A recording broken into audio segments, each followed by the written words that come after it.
Hi, Catherine here, and yes, just to say it first thing right off the bat, I haven't made a video in a year. I don't have any excuse really, or any good excuse. If you were waiting for me to upload another video, I'm sorry, but you know what? Let's not live in the past. We're here, we're talking now, and let's see where this thing goes.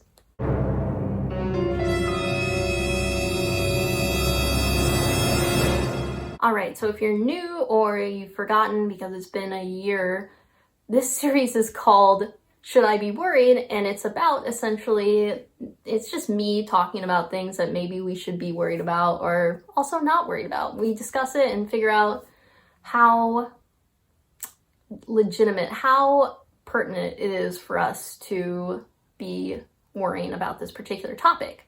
And this week, I will be talking about something that has interested me and scared me since I think I was in middle school, and it is spontaneous human combustion. If you don't know what it is, let me tell you, let me blow your mind, pun intended on that one. It is, I'm gonna call spontaneous human combustion SHC because it's a lot easier to say. Spontaneous human combustion is a mouthful, so SHC. It is when a body bursts into flames.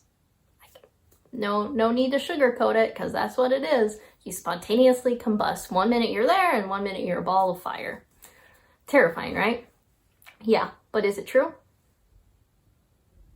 I'll tell you, maybe. I still don't really know. So, spontaneous human combustion.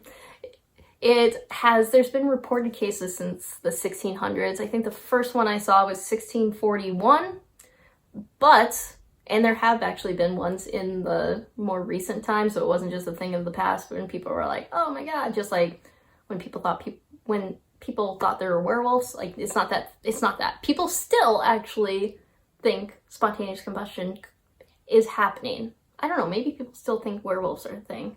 I don't think so. Anyways, spontaneous human combustion, been around for centuries. It first became popular in 1852 with the publication of Bleak House by Charles Dickens. And in this, Charles Dickens actually kills a character off using SHC. He also points to 30 historical cases of SHC. So after this publication of this serial, serial S-E-R-I-A-L. Not Cyril, like the Captain Crunch. Anyways, after he published this, people started reading it and started becoming interested in it, and then you start seeing reported cases of this mysterious combustion of human body parts. And the reported cases, it's kind of sketchy because oftentimes a fire investigator will go into a place, just for example, will go into a living room and they will see the remains of a human, often burnt entirely to ashes, except for maybe a foot or an arm or something. Pretty gross. Anyway, so they see this body, but all the furniture around them is fine, like not burnt. And they can't find any other possible source of ignition. So they conclude just by the basis of the fire seeming like it started and was contained within the human body, and there was no other source of ignition, and it also takes a lot of heat to burn a body, and also time. It takes like 3 to 4 hours to burn. This is so gruesome. I'm so sorry. Regardless, so oftentimes when people see a situation like this, they think, what else could have happened to this person? And so they think, that person spontaneously combusted. Combusted? Combust? We'll get back to that.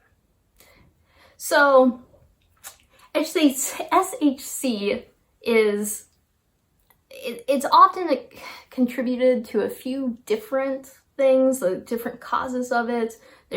People can say anything from static electricity to obesity to alcoholism. Actually, alcoholism is a pretty popular one. A lot of people point to it. Diabetes is also another one.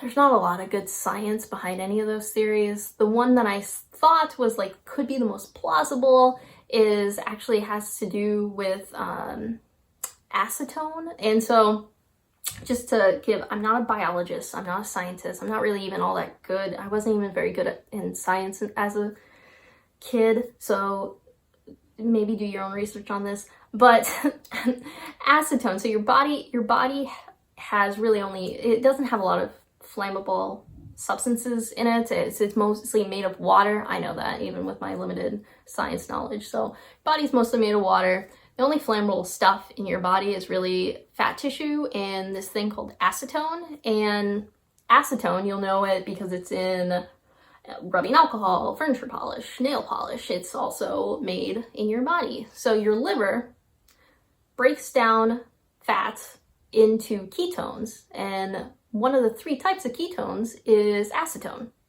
And you probably, if you are interested in sort of health or fitness, or really honestly just, I don't know about dieting, is the keto diet. So pretty simple explanation for the keto diet is that your body, the aim of it is to not eat a lot of carbs, and so your body, instead of burning carbs, your body is burning fats, and so your liver takes the fat, burns it, makes ketones. The problem is sometimes your body can burn too much of that, and you can get essentially poison from it. It's very rare from what I've heard. Again, not a scientist, but some people point out that maybe by your body making too much acetone, maybe that could cause your body to burst into flames. Again, it's a very far stretch of the imagination, but I mean, it does sound somewhat scientific, so, you know, there's that. I ultimately think that SHC is not real, that people don't just spontaneously combust. I hope that's the case. I think the more plausible, the more likely cause of why these people burn is because of, you know, could be a cigarette, it could be, you know, some sort of electrical misfiring, I don't know, just like, you know, it could be a lot of things, and I think it seems like it's a very, there's very little likelihood of it being just your body bursting into flames. And scientists will also say that it's very unlikely for SHC to actually be real, but no one that I've seen has been like, no, this is why it can't be a thing. Like, there's so much about the human body, I think we still don't really know. Like, we're in 2020, I almost forgot the year. Oh my God, it's been a rough year. We're in 2020 and there's still stuff that we don't really know about the body. So, I mean, I don't think anyone's, like, with a lot of science, I don't think anyone's ruled it out, but I think most scientists are like, oh, it seems pretty unlikely. There's probably other ways to explain these deaths. So yeah, that's spontaneous human combustion. Overall, I would say you probably don't have to worry about it all too much. If anything, the lesson is try to eat a healthy diet. Diets filled with fruits and veggies and lean meats, and yes, carbs too. I said it. I know. Said I'm bad. And also, don't drink too much, because that's another thing that they say could be the cause of it. Although, again, it probably isn't. It's probably more likely that a person drinks too much, falls asleep, and forgets that they have a cigarette or something else, or a candle or something. So yeah, and also, just stay away from fire. Really gives such good advice. Why don't people pay me for this? This advice, stay away from fire. Revolutionary.